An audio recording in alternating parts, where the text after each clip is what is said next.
Lakas ng loob, sipag at determinasyon ang naging susi upang makamit ang tagumpay ng huwarang mag-asawa na sina Sid at Seth Riel, Crown Managers mula sa Jeddah, Kingdom of Saudi Arabia.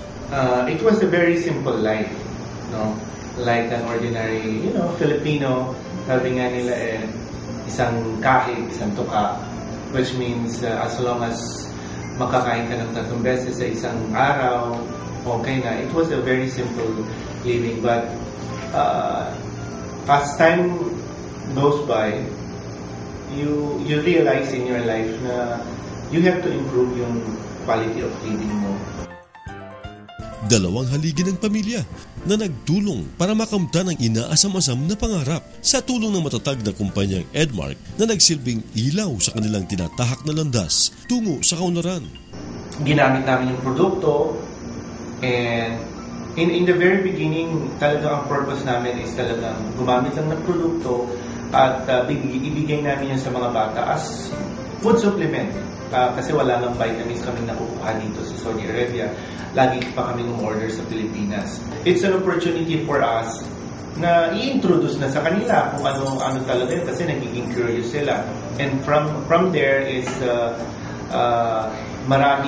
marami ang aming na pa-member at nadala doon sa center. And that is for the very reason dahil ikaw mismo ay gumagamit ng produkto. High energy, passion, and inspiration is their secret weapon. No matter what they have achieved, they see to it that their family always convey gratitude, love, and compassion.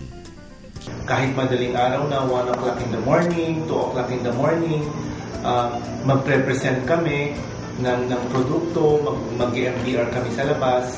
For the very reason din, kasi ang trabaho ng mga tao dito, ang labas din, ganun din, kailangan umayong kami doon sa kanilang availability para ma-present lang namin ang mga produkto. But definitely, sabi nga natin kung may tiyaga, may nilaga. And that is Sid and Seth Riel's true measure of success, worthy of emulation, and a role model among their peers.